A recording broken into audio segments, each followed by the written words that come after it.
The skies over Rochelle were busy this weekend as members of the Wings of Blue, the United States Air Force parachute team, explained. So Airmanship 490 is a free fall, like a basic parachuting program that we teach at the academy, and it's all about training cadets like not only to parachute but also to like be leaders and like sort of learn how to get over fears and that sort of stuff.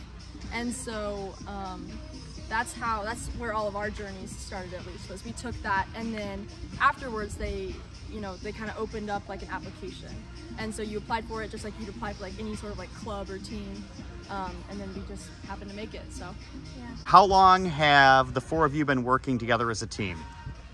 See, that's actually a very interesting question because it's a little unusual. So they were a team, the three of them were a team for like 8 months before I joined. So since February, since November. Yeah, November of last year. 10 months. 10 months. 10 months. Yeah. You arrived here in Rochelle what day? On Friday. Late Friday evening, and then we started training the next day on Saturday. How many jumps have you guys done here at this facility all weekend together? Oh gosh, so 30, I think, or 28. 28, I think. What goes into making a successful jump? Well, first we do our little handshake. We do always do a handshake before we get on the plane, that's very true. And what does that look like? Oh We god. don't need to do it. We don't need to do it. It's just so you know that we're bonded. Yeah. It's just like a breath we all take before we get out of the plane to make sure we're locked in for the jump. Alright, so the first challenge is to leave the airplane at the same time connected to each other. So we all grab onto each other's arms and legs. We also wear suits that have big grippers to help us hold on. So we grab on, and then we do a count together and jump out at the same time. And there's a couple different formations that we can do that in. But yeah, that's the first hurdle for the jump, is just getting out of the door, all four of us at once.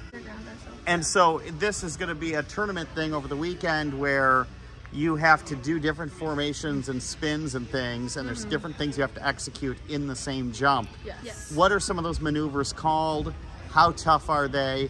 And how locked in are you ladies in getting that done? You spin the blocks and randoms. Yeah, so we have what's called blocks, which is numbers 1 through 22, and each of those numbers has a maneuver associated with it, so those are the spinny ones. And then we have randoms, which is A through Q, and then so those are all just different static formations, and then they have a randomizer that throws them together, and then we do that sequence.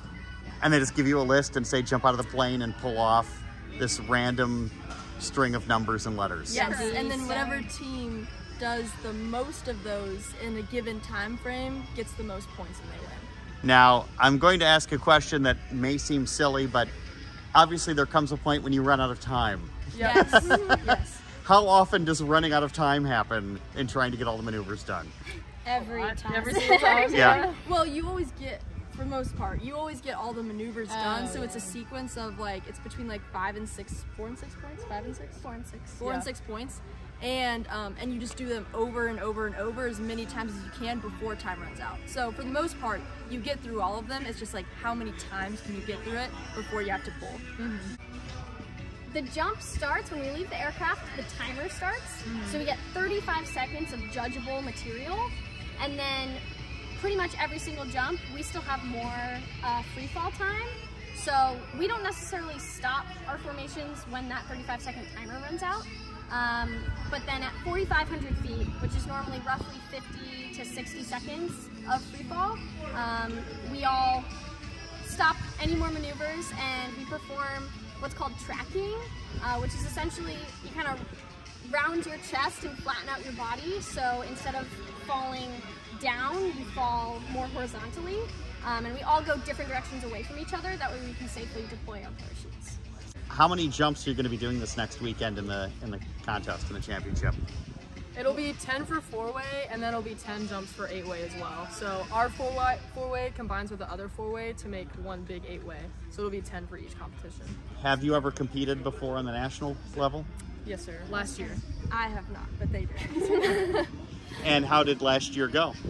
It was good. Yeah, it went well. We were in intermediate last year, so we were just getting our feet under us. But now we're in advanced. That doesn't mean we're advanced, but perhaps we have our feet under us a bit more. Have there been some memorable moments here over Rochelle when you were flying about? Oh yeah, our sunset jump.